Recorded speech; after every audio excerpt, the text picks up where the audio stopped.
Now we come to a major new work in Bible translating, the fastest selling English Bible in the last couple of years, and that is the NIV, the New International Version, number 48, which we date 1978. Now, as you already know, a part of this church, we've said a lot of things over the last 2 years about the New International Version. It has popped up in our studies on several occasions. We even made an attempt a few years ago to begin using the NIV, and that just didn't seem to work out, to use it consistently, although I still would recommend that you would have a copy and use it on occasion. To me, the KJV reads just fine. Of course, I was brought up on it. That's why it's a very readable translation to me.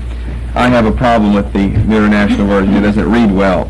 It doesn't read as well as the KJV, so I'm familiar with it. But we'll see some other problems with the NIV this morning as we go along. But because of the fact that we have said quite a few things about it over the last couple of years, someone asked me the other night, are we going to spend probably several weeks on the New International Version? And I said, I doubt that. It'll probably be one time, because we already know a lot of things about the New International Version. It's not a surprise. You know some of the pluses and the minuses about it. It's not a surprise like maybe the New English Bible or something like that. So I hope to finish what I want to say about the New International Version just this morning.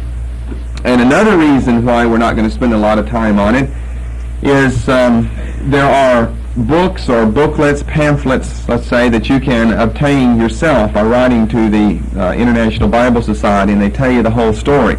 I'll show you those here in a little while. Or Zondervan has printed a whole book, a 200-page paperback book that tells the story of the New International Version. So you can easily buy copies of that book or the other pamphlets or booklets and read about it yourself. But I will summarize that, because I know not all of you either have the time or the interest or maybe the money to go out and buy, although they're only $1, so it's not a major investment or something, these pamphlets. But you don't have the interest or the time to go out and buy it and read all about it. So I'll summarize that for you, that information, and then if you want it in detail, then you can order yourself. So first of all, here's the history. This is something you probably don't know. I didn't know until I studied. What's the history behind the New International Version? In a word, a bunch of committees. You know, every translation, a committee got together and asked whether they needed to get a committee together to see if that committee could get a committee of translators together to translate the Bible. So it really goes back to the year let me give you several steps here. Step 1, it goes back to 1956. You see, and there's probably at least 87 translations in the making right now that we don't even know about. You know, that years down the road they'll say, now back in 1988, you know, we first met, and no one will know about it now. You won't know unless you're one of those scholars or a family member of one of those scholars. You probably won't know for a half a century or at least a couple of decades. Because it won't come out. It won't be forthcoming for many decades. But the New International Version is not new in that sense. It goes back over 3 decades ago to 1956, when the Synod of the CRC, which is the Christian Reformed Church, the Christian Reformed Church. You got different Reformed churches in this country, like Dutch Reformed. Dutch Reformed has really become kind of like Christian Reform. But I remember the old charismatic leader, Harold Bredesen. Some of you probably heard Bredesen speak, or you know him. Harold Bredesen, I remember, was a pastor of a Dutch Reformed church in New York City. I guess that was my first introduction to Dutch Reform. But, of course, the name tells you all. It's a Reformed church. It comes out of the Reformed tradition, theological tradition in Europe, but not the Calvinistic per se tradition in Switzerland, but that Reformed, that distinctively Dutch or Holland or Netherlands Reformed Calvinistic tradition. Not Lutheran in Germany, or not Calvinistic in Switzerland, but Calvinistic, or we would call it Reformed, among the Dutch people in Holland or in the Netherlands. But anyway, this is the Christian Reformed Church, and they came over, the founders of this denomination in the United States came over, well, it's been over a century ago, and established themselves basically up in Michigan. And you have a lot of Christian Reformed, Dutch Reformed people and publishing companies and things like that in Michigan. And of course they've got their own schools as well. But anyway, the Synod of the Christian Reformed Church in 1956 proposed a plan to seek whether a new translation was needed. And you know what answer they give to that question? Yes. I mean, none of them have come up and said, well, we've thought about it and studied it. No, we don't need a new translation. It's self-evident. As soon as you appoint a committee to ask the question, do we need one, the answer is already yes. You just soon stop that committee and go on to the next committee that it starts appointing people to work on it. Because every church wants to be known as the one that, had a say or a foot or a hand in translating a Bible, especially something as popular as the New International Version. So they said yes. The committee got together and they asked this question, and it probably took about 2 seconds to answer it. Do we need a new translation? Yes. That means all the others are outdated. And meanwhile, all these other translations we've been studying about this same period of time, they're getting together asking themselves, do we need one? It's good old denominationalism, good old denominational sectarianism. It's one-upmanship, I guess, in Bible translating. Do we need one? Yes, all the others are bad. Well, it was done by the Lutherans or by the Presbyterians or by the Baptists. And in the Baptist world, it was done by the Presbyterians and the Roman Catholics. So everyone needs a new translation. So faculty members from Calvin Theological Seminary in Grand Rapids, faculty members were appointed to another committee. And then this committee reported back to the Synod of the Christian Reformed Church in 1958, 2 years later. I've given you my definition of committee. That's why we've never had one in this church in, almost a decade of our existence. We never plan on having one because they take minutes and waste hours. That's my definition of a committee. They take minutes while wasting hours. And what good are all those minutes going to do? They just take minutes and take them and file them away in the church archives, but they waste hours. So it took 2 years to decide, finally, whether they really need one. And faculty members at Calvin Seminary report back to the Synod. By the way, there's an undergraduate school called, appropriately enough, Calvin College. And you get a lot of, out of the college and seminary, you get a lot of good professors that write a lot of the books that are read in the evangelical world. It is Reformed Calvinistic theology, Calvin Theological Seminary. But I doubt you should be naming your school after a man, though. Name it Jesus Theological Seminary. Or at least someone like Paul, the Apostle Paul Seminary. But that would be rather blasphemous, I guess, not to say presumptuous. Then a second step in the history, that was all step one, that took 2 years. The NAE's Commission on Education. Now they got a commission, which is just another word for a committee. Went through the same motions and methods and questioning in the year 1957.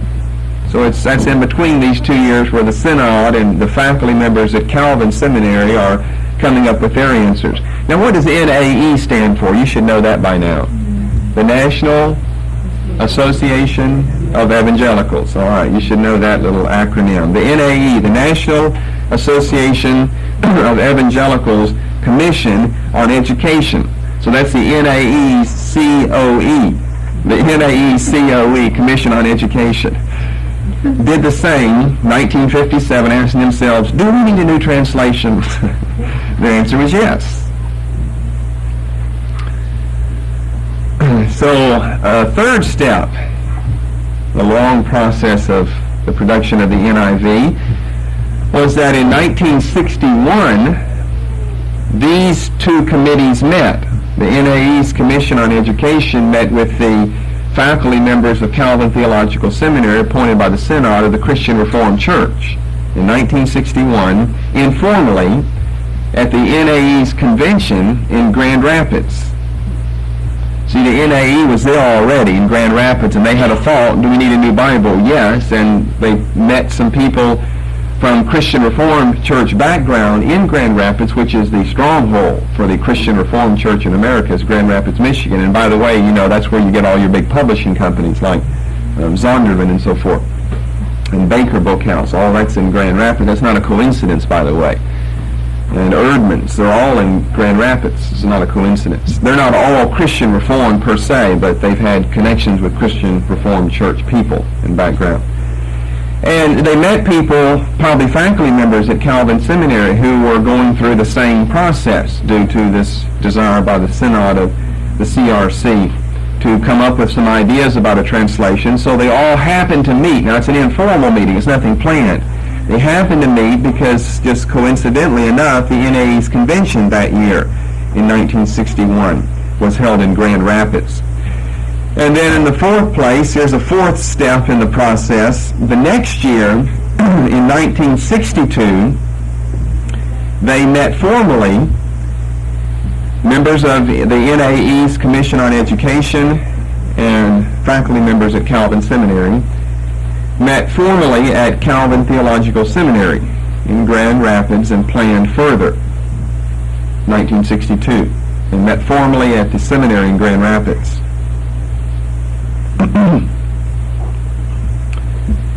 And then in the fifth place, 2 years later, they met again. They haven't done anything yet. They just taken a lot of minutes, wasted hours and years now. You know, when we decide to do something around here, we just go ahead and do it.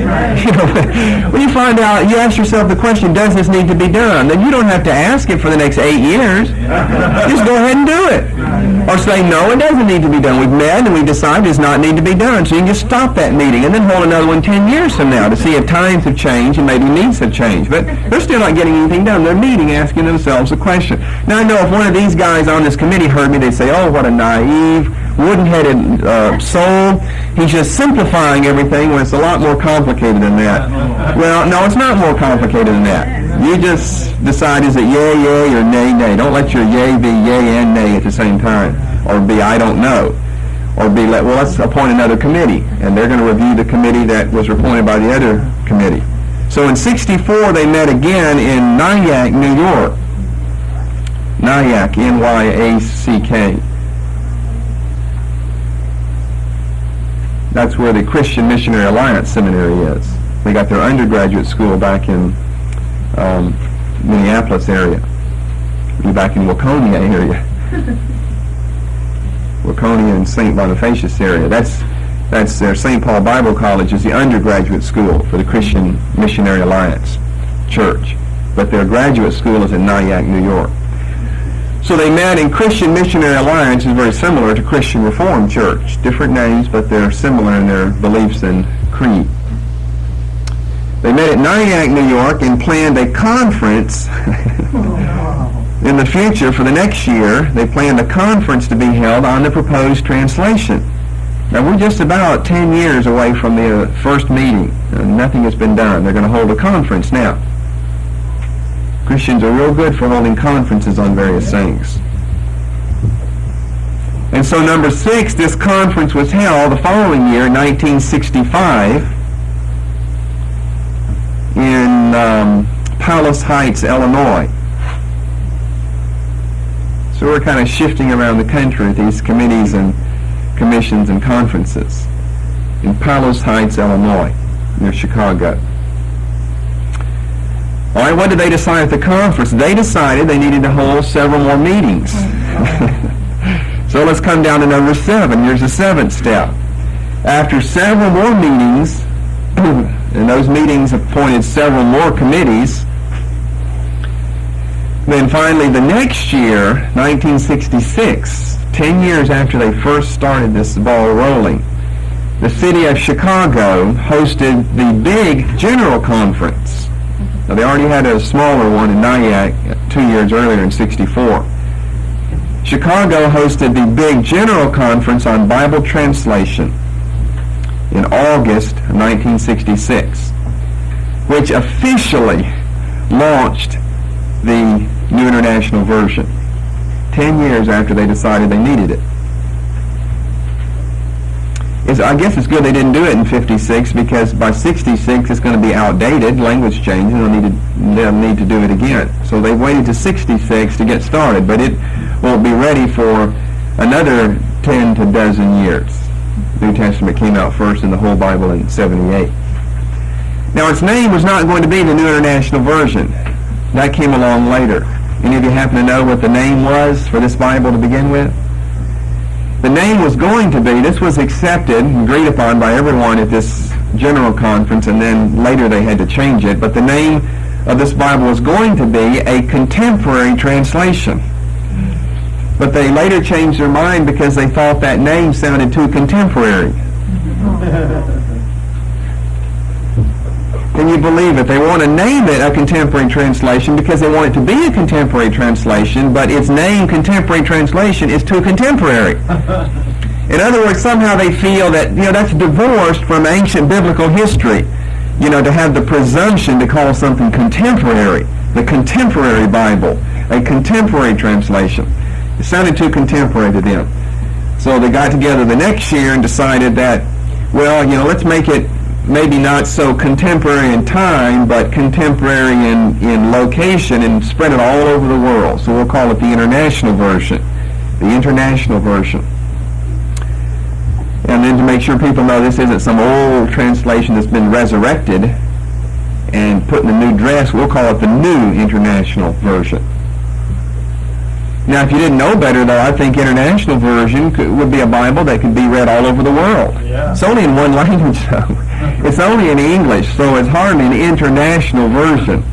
It's kind of misnamed, I think. That's a strange name, the New International Version. What does that mean for the Afrikaan language and the American language and language of the Philippines and Germany? Well, what they wanted to do was steer a middle-of-the-road course in their theory of translation between the literalness of the KJV or its successors, like the New American Standard Bible, which was to come on the scene, and the freedoms of a paraphrase. They wanted to steer a middle-of-the-road course between literalness in a KJV-type translation and freedom in the paraphrases. And with that as their goal, I suppose they succeeded fairly well. I say with that as their goal. That doesn't mean they just succeeded fairly well, period, but with that as their goal, they succeeded fairly well. The New International Version is a middle-of-the-road translation between the literalness of the NASB and the freedom of a paraphrase, like Phillips or someone else's. Over 100 scholars were selected from several dozen different seminaries, colleges, and backgrounds.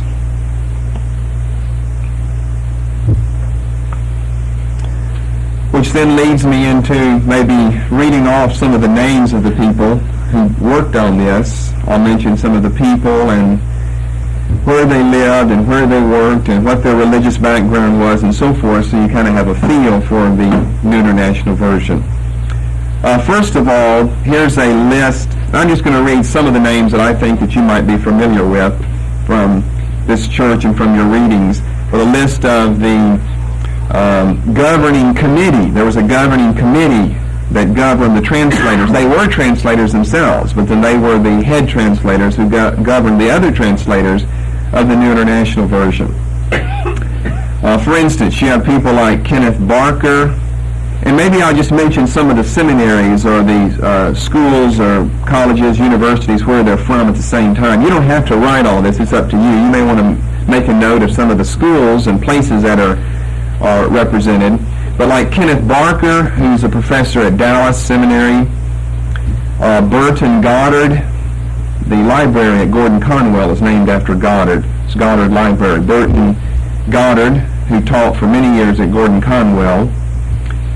R. Laird Harris, who taught at Covenant Theological Seminary.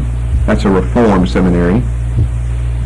Let's see, who else might you know here? Richard Longnecker at Wycliffe College, University of Toronto. Larry Walker, who's a conservative among some liberals down at Southwestern Baptist Theological Seminary in Fort Worth.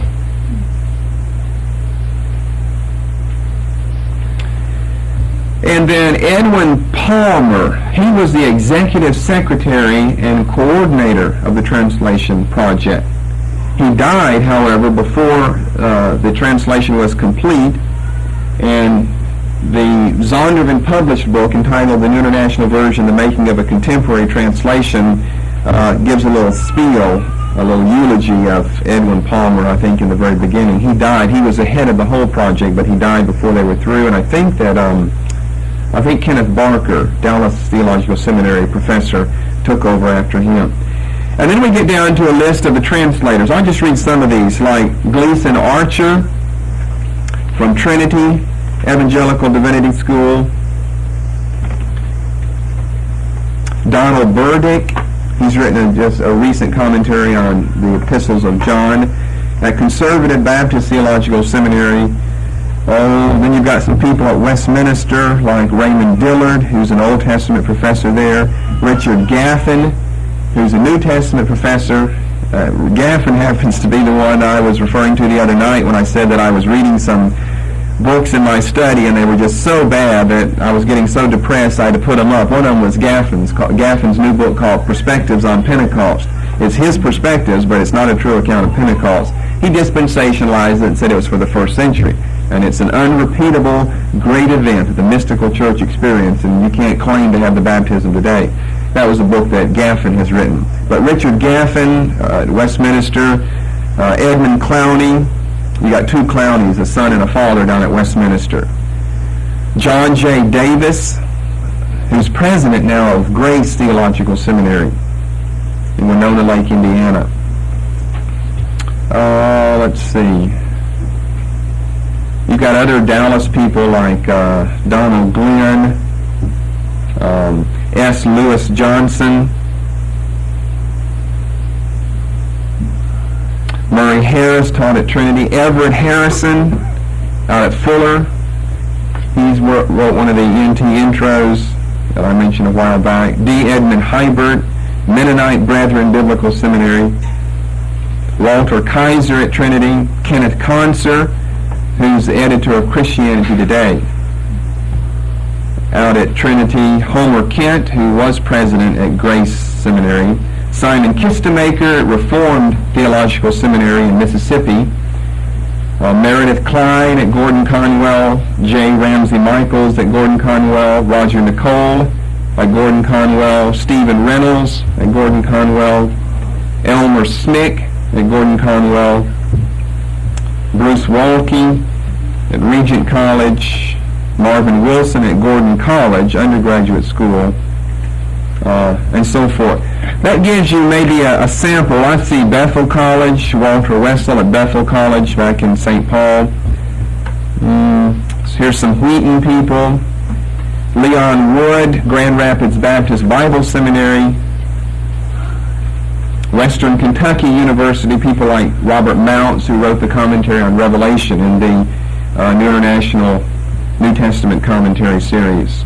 That gives you maybe a sampling of some of the people that worked on the New International Version, as well as the schools where they taught. As you see, a lot from Dallas, a lot from Grace, a lot from Gordon Conwell. Seemed like Gordon Conwell may have had more than anyone representing it. Or Trinity, a lot of people from Trinity, a few from Fuller. Those are some big name, heavyweight, theological seminaries in America, as you already know. Smaller places like Eastern Mennonite College, I see one person from that. Here's someone from Bethel Seminary. And then you've got a few people from overseas like Millard from the University of Liverpool in England, or Leon Morris, who's written all these books on the Atonement. Ridley College, Melbourne, Australia. You've got people from Methodist backgrounds like Oswalt from Asbury Seminary in Kentucky. That's a Methodist seminary. Some more Reformed people. And you've got some people that aren't actively teaching, so they just give their home address, like Ike Taylor, Asheville, North Carolina. I don't think he's teaching anywhere anymore, but that was where he was living. Well, he's not even alive anymore. They asterisk those who are deceased, as the footnote says. And then let me give you the religious affiliation of the people behind the New International Version. This will be a short list. I know you can copy this down. We've got Anglicans. Remember on some of the earlier translations, we found Unitarians and Mormons and unsaved Jews like Harry Olinsky and people like that. Well, you're not going to find that problem, of course, with the New International Version. They're not going to have Roman Catholics or Mormons or Unitarian ministers on their committee. You've got Anglicans. This is in alphabetical order. Assemblies of God.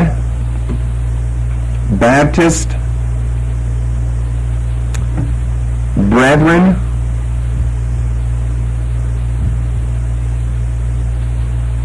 Christian Reformed, Church of Christ. Let's see, Evangelical Free Church, Lutheran,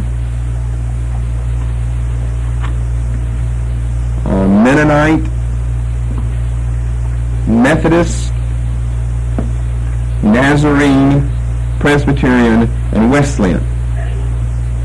Methodist, Nazarene, Presbyterian, and Wesleyan. That would be the religious background.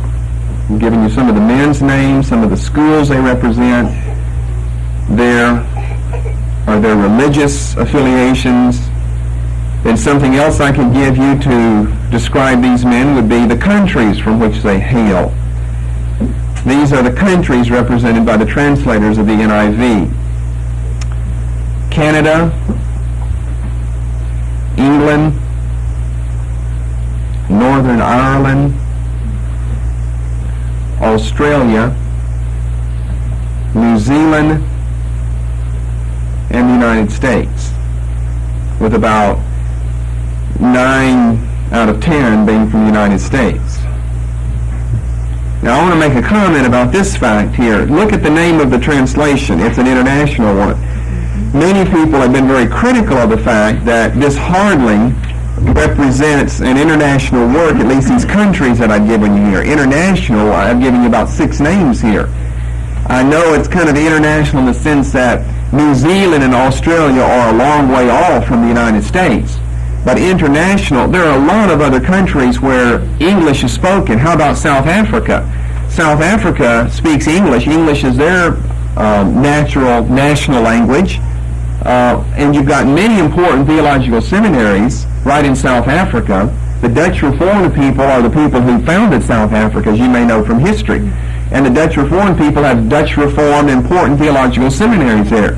I had a professor when I was in seminary who took his doctor's degree from one of the seminaries in South Africa. So how about some translators from South Africa? Many people, it doesn't bother me, I don't care. I'm just saying that many people have been very critical of the fact that the name doesn't really go along with its reputation of being international, because the men don't really represent an international spectrum. And international is rather ambiguous anyway, because you're not saying English international, you're just saying New International Version. You say, well, the name is in English, so you would know that it's English. But still, international. International means international. That seems to be a very difficult name for a Bible, to call it international. When it's not international. It's just for English people. And even there, it's not for English people everywhere, or it's not represented by English people everywhere the English language is spoken. It's primarily in the United States. 9 out of 10 of the translators are from the United States. A handful, less than a handful are from England and Australia. And then maybe 1 each from New Zealand and Northern Ireland and Canada, these other places. Most of the people are from the United States, and a few of them, some of the better knowns, are from Australia and England. Hardly anyone is from Canada, Northern Ireland, or New Zealand. Probably 1 apiece. I didn't check to see, but I'm not familiar with any well-known scholars from New Zealand, or especially from Northern Ireland. I know some hoodlums in Northern Ireland, but Bible translators, I don't know. I know a few scholars in Canada, but some of the ones I know weren't the ones involved in translating the International Version. And here's something I want to read, just a paragraph that maybe gives you a feel for what their translating work was like. And this happened to take place in Scotland. Now, I didn't mention Scotland, but this happened to take place in Scotland. It was one of the summer sessions in 1974. They would travel around the world, you see, some of these men anyway, and end up in different places and do their translating work there. So in a summer session in 1974, I'm going to read from this booklet. 40 scholars, some with wives and children, lived for 10 weeks at David Russell Hall at the University of St. Andrews in Scotland. Beginning at 6:30 each morning, Mondays through Fridays, the committees worked until 8:30 in the morning. Then, after breakfast and an assembly of all committee members for devotions and announcements, work continued for 3 more hours until lunch break. At 2 o'clock, committees reconvene and work till the dinner hour at 6 o'clock. 9-hour days often extended into the evenings when many prepared for the next day's sessions. Weekends were for travel and rest, sightseeing. If you're an American translator with your wife and children over there in Scotland, you want to see some of those famous Scottish castles on the weekends. It was a summer during which fellowship and the common task greatly enhanced the quality of what was done. If, as has often been said, a college faculty is a community of scholars dedicated to seeking the truth, then the translators of the NIV were a community of Christian scholars dedicated to the clear and faithful rendering of the truth of God's written word into contemporary English. Their association became, in the beautiful New Testament sense, a koinonia, a vital fellowship of the Lord. Out of this came deepening insight into the demands of faithful translation and a sure feeling for the nuances of the NIV style. Well, that reads rather well and poetically, and it's reminiscent of the early church in the book of Acts, but I've been with some scholars, and I know what their devotions and their meeting sessions are all about, and they're really not for fellowship. There's not any fellowship going on unless it's carnal fellowship, talking about your golf handicap or something, and they'll do that. There's really not Christian koinonia, Christian fellowship as we know it, Amen. And as the book of Acts talks about. It's just a lot of heady, highbrow stuff. And if it's not that, it's, how's your dog doing, or what's your golf handicap, or something on that order.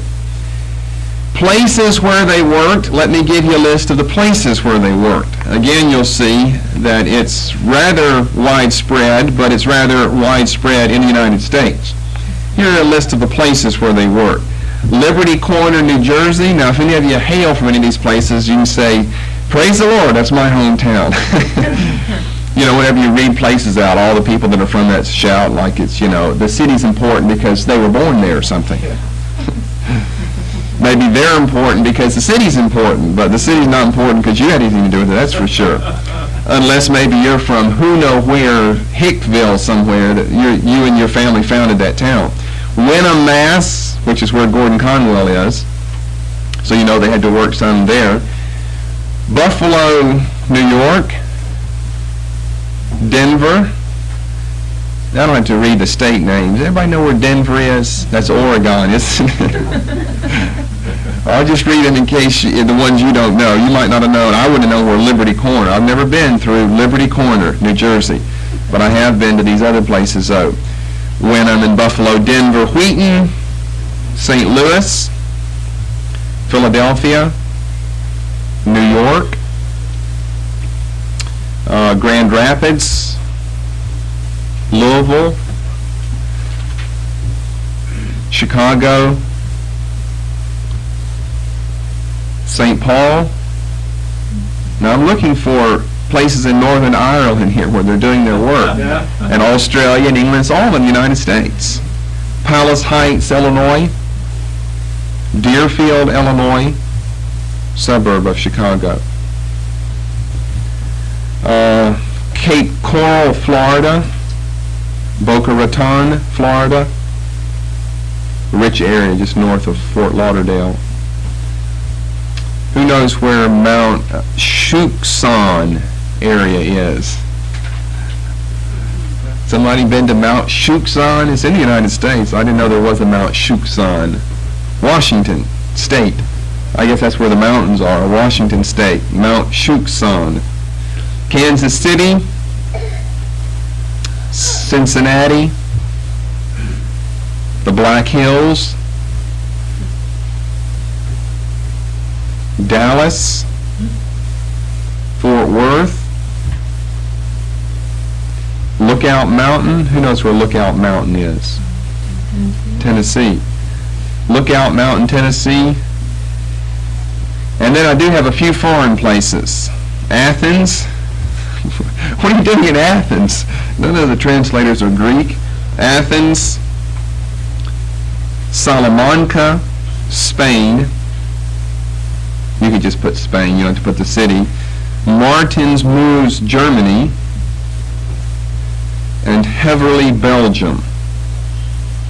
Oh, and St. Andrews, Scotland. Yeah, we had to get that one since we read about that. So you got, Well, I didn't find any translating work being done in Australia or Northern Ireland or Canada or England. It's almost all in the United States. And if it's not in the United States, it's in a foreign country from which translators don't hail, like Germany or Spain or Greece or the Netherlands or Scotland. All the places that are foreign places were places from which translators did not come. So I just find it to be rather confusing. I guess something was convenient, or they wouldn't have done that. There was a convention being there, or some people were meeting, or something was convenient. Because you're just not going to have X number of translators, most of whom come from the United States, in some small place in Germany all at the same time, not just to translate. I mean, you're not going to fly them over there so they can have a beautiful surrounding, so they can think creatively and translate well. They probably happen to be there for some other reason. And once they're there, they start translating. Then a question we might ask with all of these names that I've read, what about women? I mean, people behind the New International Version, most of the people, or a large number of them, let me say, represent the new theology, the new feminist theology, that Paul was wrong or deceived, or we have been wrong, the church in history, in translating and understanding Paul the way we did, about saying that women aren't to teach and lead and so forth. So what about women on the committee? Were there any women? No. There were no women on the translating committee. Amen. And here's one of the questions in the little booklet. You know, when you buy the booklet, it asks questions that it would expect you were going to ask. So it anticipates your questions, and then it gives you an answer. And so you're a thinking person, and you say, did any women work? It reads like a catechism here. Did any women work? Well, the question before was, how many scholars worked on the NIV? Answer, over 100. Next question. You read your catechism before, right? Did any women work on the translation? Answer, yes, on the literary level. In other words, no, on the translation. But this is what you call framing. They're going to frame the answer here, so you all you think is yes, well, women were involved. I don't have to read anymore. As long as I know women were involved, you know, if you're a woman and you're of that feminist background, you read that word yes, okay, women were involved. Well, wait a minute, this is a qualified yes. Yes on the literary level, which means no on the Bible. In other words, they said, no women can work on the Bible. We'll let you look at the final product, and you can help us with the product, but you don't have a creative, original enough mind.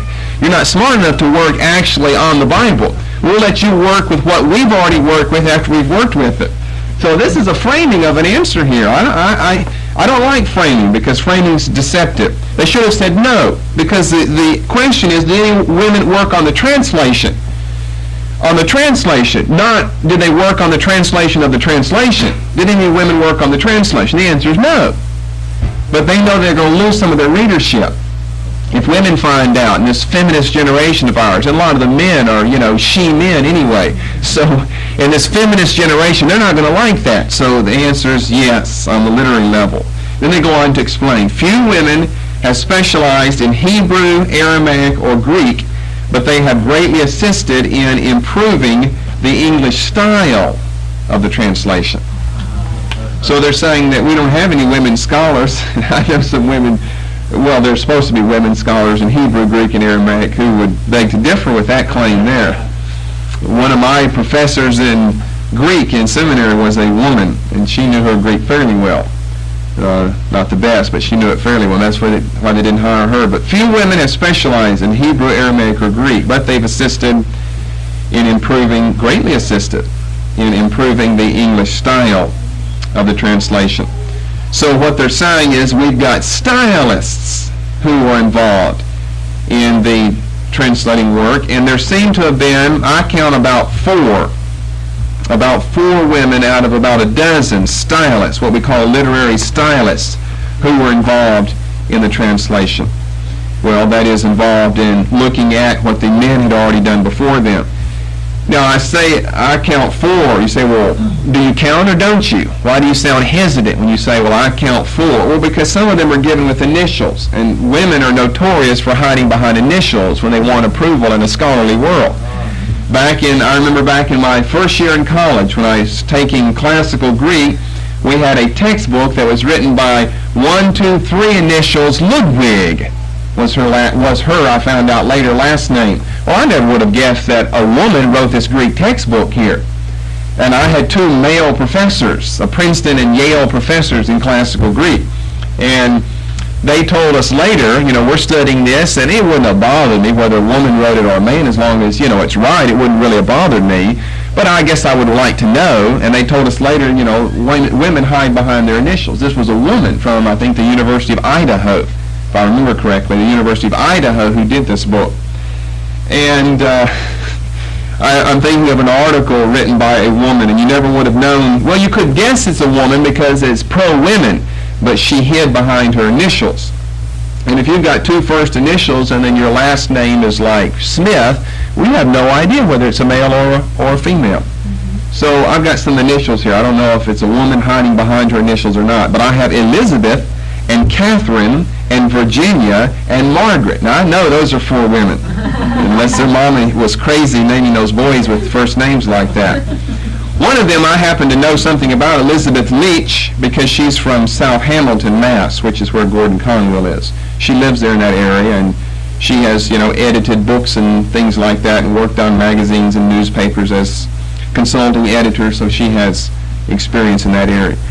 I don't think you'd know any of the stylists, any of the women. Perhaps the men, Frank E. Gabeline, headmaster emeritus at Stony Brook School in Stony Brook, New York, you might know. And the other one is Samuel Schultz, a teacher at Wheaton College. Another one is E.M., I know this is Edward M. Blakelock from the University of Auckland in New Zealand, who has written many books on biblical archaeology. So there are some of the stylists. Okay, enough of the people and their backgrounds. In 1973, they were finally through with the New Testament, and it was published. The whole Bible was complete in 1978 at a cost of $2.25 million. Now, that's not the cost of printing it or something. That's borne by the people who own the copyright. This is $2.25 million, and really 10 years of actual work from about 67 to 78, somewhere around 10 years of actual work, $2.25 million. The translators, 100 of them approximately, were paid a small stipend for their work plus expenses.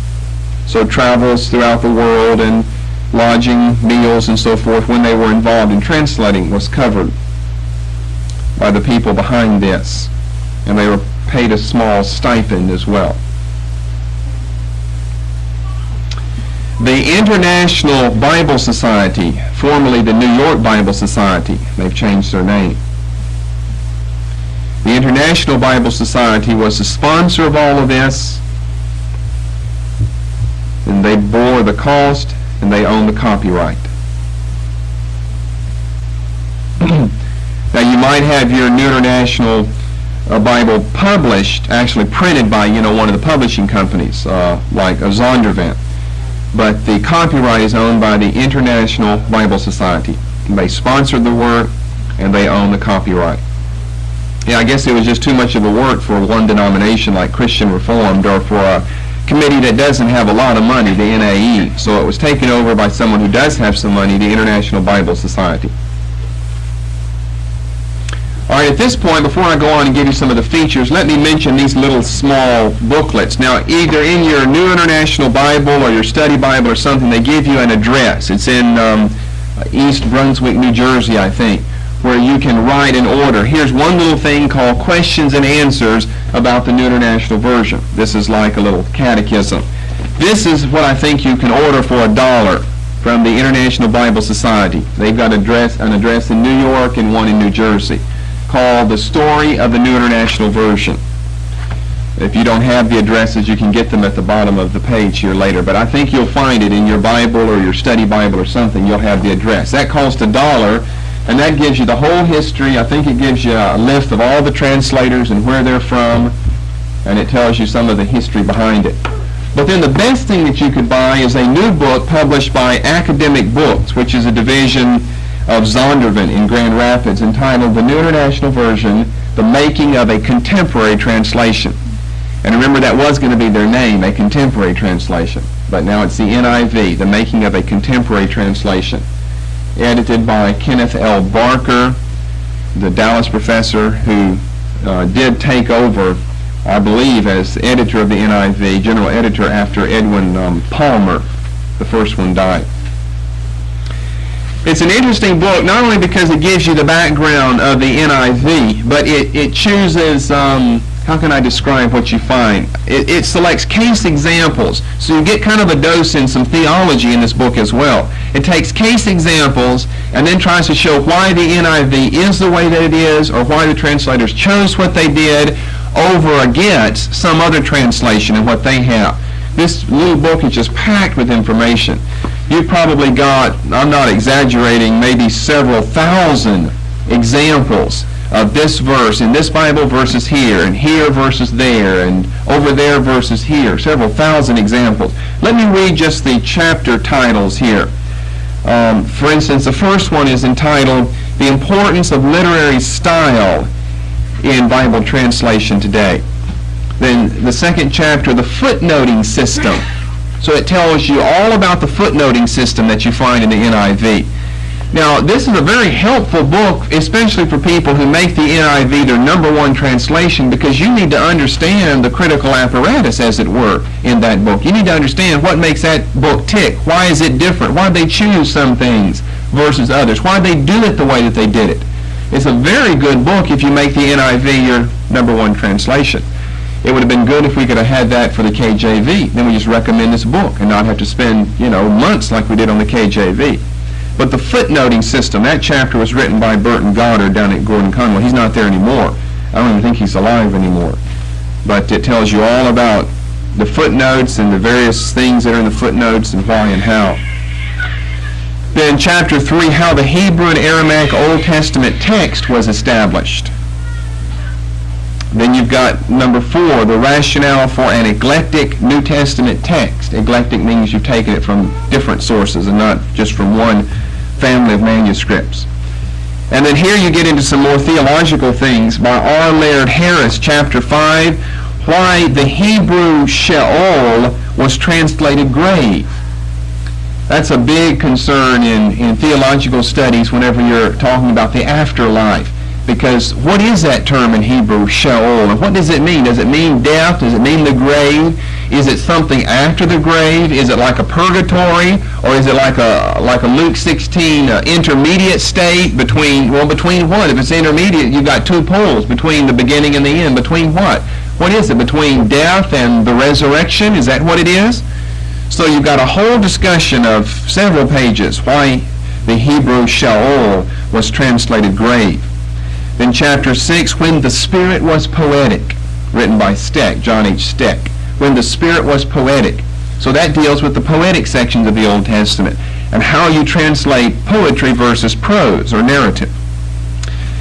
Then chapter 7, translation problems in Psalms 2 and 4. Two different Psalms, chapters 2 and 4 by Bruce Waltke at Regent College or Westminster. He's at one or the other. He's been at both. I don't know where he is right now. Or chapter 8 by Larry Walker at Southwestern in Fort Worth, how the NIV made use of new light on the Hebrew text. Chapter 9, Yahweh Sabaoth, the Lord Almighty, by Kenneth Barker. Now, some people would fault that translation. The old translation of Yahweh Sabaoth was the Lord of Hosts. And I think that's the best translation. I think you've lost something whenever you translate Yahweh Sabaoth. As we find throughout the Old Testament, we find it twice in the New, Romans 9, I believe, and James 5. Why translate that the Lord Almighty? That's more like a reliable translation for God's Old Testament name El Shaddai, or some people call it El Shaddai, as the Lord Almighty. To translate Yahweh Sabaoth as Lord Almighty, I don't think it's valid. I think the Lord of Hosts, which the KJV has, the other translation, is more reliable. Anyway, you've got about 5 or 6 or 7 page discussion of that. Then you've got the Old Testament quotations in the New Testament, why they differ and vary by Youngblood. You got a good chapter, number 11. Here's really theological. It's entitled The One and Only Son. Now, one of these days down the road when we study theology, you'll understand catchphrases in theology be catchphrases. You probably don't understand what that's about. But if you do, tell us. Do you know what that means? What's that whole chapter about? If they entitle a chapter about Bible translating, they entitle it The One and Only Son. What's that about? No.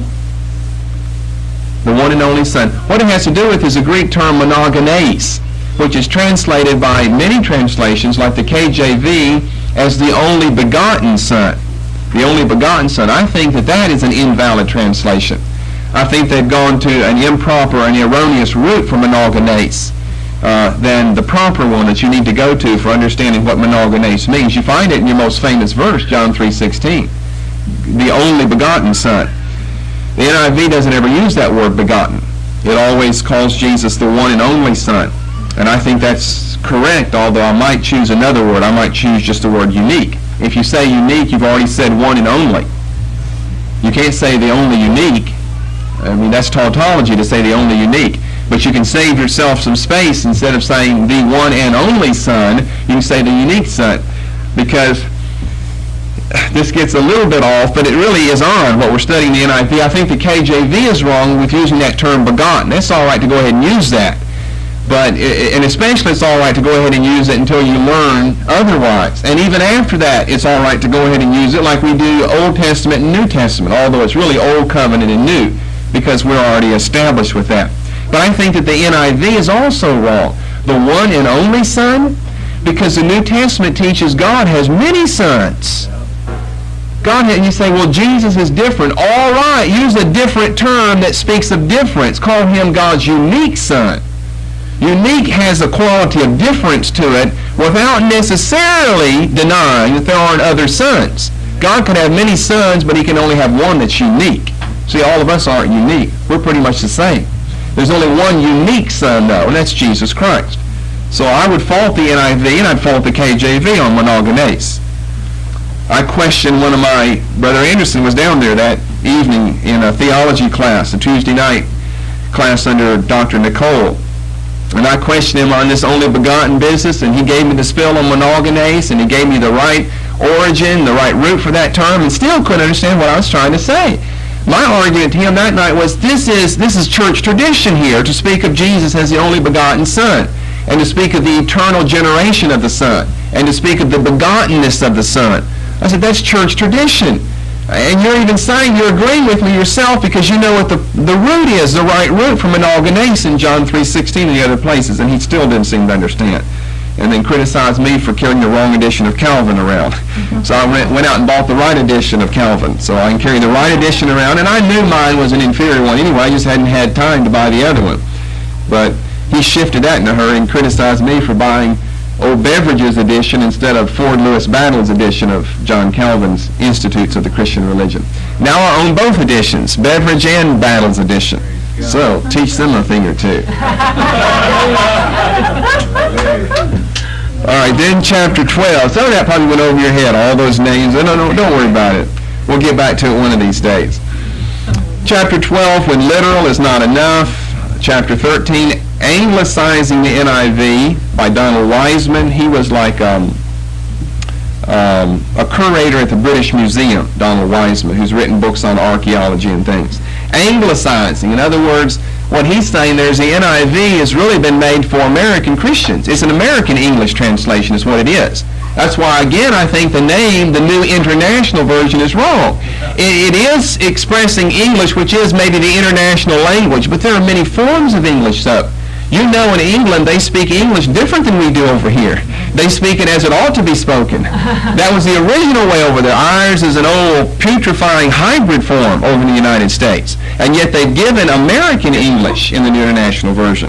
So Wiseman has his little pitch of about 5 or 6 or 7 pages on anglicizing. Now we need a new edition of the NIV to make it truly international. Or really it wouldn't, that'd just make it British. So we'd have an American NIV, an American New International Version. It's a contradiction of terms. And a British New International Version. then you're going to need one for other places, although I know that the British English is also the English of New Zealand, Australia, South Africa, and so forth. And then you've got a final chapter by Edwin Palmer, which was, of course, written before he died in 1980. Isn't the King James Version good enough? Yes, it is. It is good enough, if we understand what we mean by good enough. Okay, let me close with some features of the New International Version. You can buy this probably for like $5 from Zondervan, if you're interested. Features. In the first place, there's no doubt that the underlying text is good. The underlying text is good. The translation is fair in most places, and the English is certainly readable. We don't have a problem with the style, contra the NASB. We don't have a problem with the English style of the New International Version. Maybe that's due to Elizabeth and Catherine and Margaret and that company. In 1986, it was so popular, for the first time in history, the KJV was overtaken in sales by another translation. Now, I don't know if they have maintained their sales height, the NIV, since 1986 as they did then, but I know in 1986, for the first time in history, the KJV was actually outsold in that calendar year, 1986.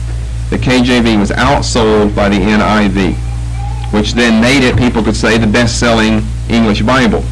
Although you don't want to go too far with that. It'll take a couple of hundred years for the NIV to ever catch up with the old granddaddy of them all. You just have to say best-selling that year. Best-selling would be a little misleading. The best-selling book of all time has been the Bible and has been the King James Version of the Bible. Not that numbers prove anything, but let's be correct in our designations. Another feature is a very generous use of capitals. A very generous use of capitals, which turn proper names, which turn normal nouns, rather, into proper names. I'll give you a few examples. I don't know if you've noticed this or not, but you've got a very generous use of capitals, which turn normal nouns into proper names, such as the desert of Sinai. Now, Sinai should be capitalized. That's the name of a place. But the desert of Sinai, translated in the KJV as the wilderness of Sinai. Desert is a better term. Well, desert is capitalized, D, like it's the name of a certain desert, the old desert of Sinai. Year of Jubilee, it's all capitalized. The city of David, instead of city being a small c, it's all capitalized. They've almost gone to seed on capitalization. The book of the covenant is capitalized, B and C, book and covenant. Desert of Sinai, year of Jubilee, and I'm sure there are other examples. City of David, book of the covenant, all capitalized, turning just normal nouns into a proper name. And then thirdly, a third and a final feature, and you say, is that all? Well, we said a lot about the NIV already. Because of its aim of dynamic equivalence, the NIV has often simply skipped words in the original Hebrew and Greek, given them no translation at all. Or the reverse has happened.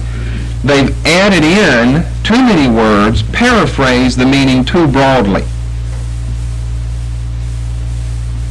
Now, they're trying to steer a middle-of-the-road course between literalness and the freedom of a paraphrase. But it's almost an impossible thing to do.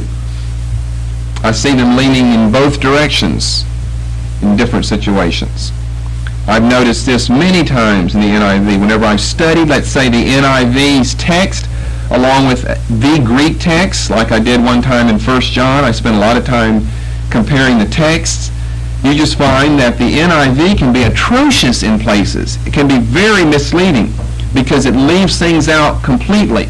It may leave out what people would think to be small things like connectives or conjunctions or something like that, but they can really alter the meaning or the flavor of a passage, as you'll see later in a class in biblical hermeneutics.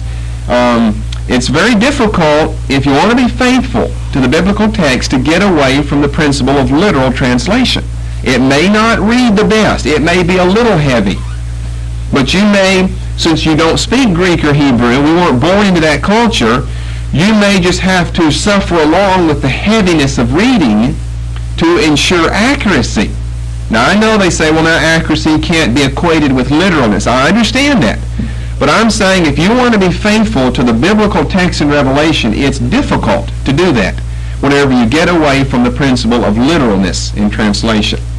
Anyone who's really studied the NIV and the underlying Greek text or Hebrew text, I haven't done the Hebrew, but I have some in the Greek, will bear witness with what I'm saying. And they know this is true. And maybe that person is kind of a humanistic person, and they say, well, it doesn't make a lot of difference whether something has been dropped or added, as long as we keep the essential meaning there. Well, I just think with an attitude like that, you could get into trouble before too long. The NIV has almost unqualified approval, though, by the whole evangelical community. Some are predicting the death of the KJV and the dominance of the NIV over the next 50 to 100 years of the church's existence and maybe beyond. But the KJV never has given up a fight easily. It never has died in the past, so we wouldn't want to be premature in our projections of the future. I had a few other things to say. I'm going to stop with this, and maybe I'll add those on to our next study, which will concern the New King James Version, the NKJV. Because I'm out of time this morning, we'll be discussing the KJV, at least in its new form, next time, along with another translation, and maybe I can add on some things concerning the NIV then.